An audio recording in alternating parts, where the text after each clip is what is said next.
Hello friends and welcome back to my channel Deep computer education. Friends, previous class में हमने cost category और cost centre के assignment को complete किया था।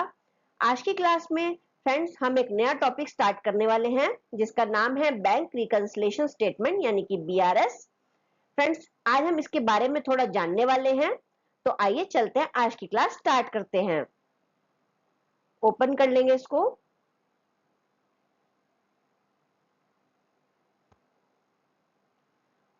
Bank reconciliation statement. A bank reconciliation statement is a statement that a company's accountant prepares on a particular date to match the bank balance indicated in its cash book with the balance shown by the bank's passbook or statement. Friends, bank reconciliation statement BRS एक statement है जो कि company का accountant prepare करता है एक particular date पर, जिससे उसके कैश बुक का बैंक बैलेंस बैंक के पासबुक या स्टेटमेंट से मैच हो सके।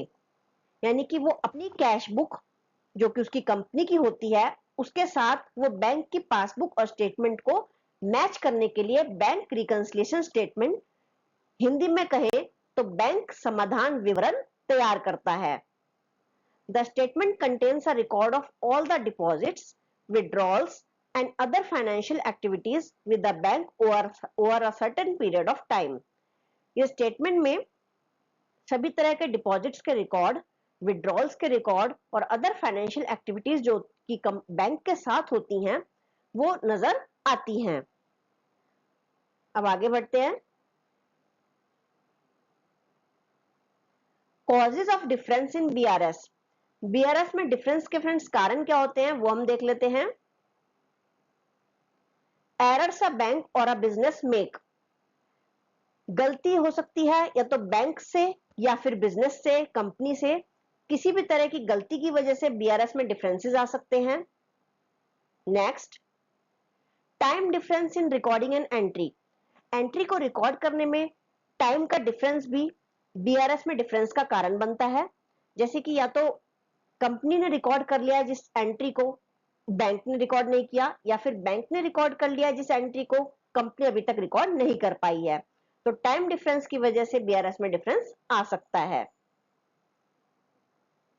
जैसे कि आप इस पिक में देख सकते हैं, कैश बुक का बैलेंस जो है कंपनी का वो $1500 शो कर रहा है, जबकि जो बैंक स्टेटमेंट का बैलेंस है वो $1760 शो कर रहा है।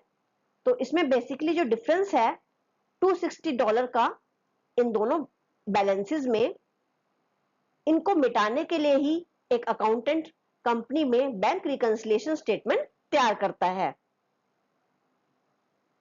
अब आगे बढ़ते हैं। Examples of difference in BRS. Friends, कुछ बीआरएस में डिफरेंस के कुछ एग्जाम्पल्स हैं जिसकी वजह से इसमें डिफरेंसेस आते हैं कंपनी के बैंक बैलेंस में और बैंक की स्टेटमेंट में, जिसमें पहला है cheques issued by the bank but not yet presented for payment. Friends, cheque issue तो कर दिया गया है बट पेमेंट के लिए अभी तक बैंक में प्रेजेंट नहीं किया गया है। यानी कि कंपनी ने अपनी कैश बुक में अपना बैंक बैलेंस जो है वो रिड्यूस कर दिया है, माइनस कर दिया है, बट अभी तक वो अगर पेमेंट के लिए प्रेजेंट नहीं किया गया है तो वो बैंक के बैलेंस में से कम नहीं होगा। तो इसको बैलेंस करने के लिए हमें फिर से इस बैंक बैलेंस को, कंपनी के बैंक बैलेंस को फिर से ऐड ऑन करना पड़ेगा, जिससे बीआरएस जो है वो सिमिलर हो जाए और दोनों का बैलेंस, बैंक का भी और कंपनी का भी सेम हो सके। अब हम आगे बढ़ते हैं। नेक्स्ट है cheques paid but not collected. Cheques pay कर दिए गए हैं बट नॉट कलेक्टेड, अभी तक कलेक्ट नहीं हुए हैं। यानी कि फ्रेंड्स, हमें चेक कस्टमर के थ्रू मिल चुका है, हमने अपना बैंक बैलेंस जो है वो ऐड कर दिया है, बढ़ चुका है हमारा बैंक बैलेंस, बट जब तक ये बैंक के द्वारा ये वाला जो चेक है वो क्लियर नहीं होगा तब तक ये हमारे बैंक का बैंक बैलेंस बढ़ेगा नहीं, इसमें ऐड नहीं होगा कोई भी बैलेंस। इसलिए हमें अपनी कंपनी का बैंक अकाउंट भी रिड्यूस करना होगा जिससे वो बैंक के बैलेंस के साथ मैच हो सके, क्योंकि बैंक, जब तक बैंक में कोई चेक क्लियर नहीं होता तब तक बैंक उस बैलेंस को बढ़ाता नहीं है, ऐड ऑन नहीं करता। अब आगे बढ़ते हैं। Direct debits made by bank, customer को बिना सूचित किए बैंक ने कुछ डेबिट कर दिए, जैसे कि बैंक चार्जेस बैंक ने अपने आप डिडक्ट कर दिया है, इंटरेस्ट ऑन ओवरड्राफ्ट, ओवरड्राफ्ट पे इंटरेस्ट लगा दिया बैंक ने, या फिर कोई भी डिसऑनर्ड चेक्स है या बाउंस चेक है उनका उसने बैंक ने चार्जेस ले लिए हैं, तो वो अगर बैंक ने डेबिट कर दिया है तो वो कस्टमर को नहीं पता होगा, जिससे बीआरएस में डिफरेंसेस आ सकते हैं। केवल बैंक स्टेटमेंट मिलने पर ही ये डिफरेंसेस मिटाए जा सकते हैं। अब आगे बढ़ते हैं। Amount directly deposit in the bank, किसी कस्टमर ने डायरेक्टली हमारे बैंक में चेक डिपॉजिट करा दिया गया है, बट हमें उसकी सूचना नहीं है, हमें नहीं पता कि कस्टमर ने डायरेक्ट हमारे बैंक में डिपॉजिट करा दिया है, तो इससे भी बीआरएस में डिफरेंसेस आ सकते हैं।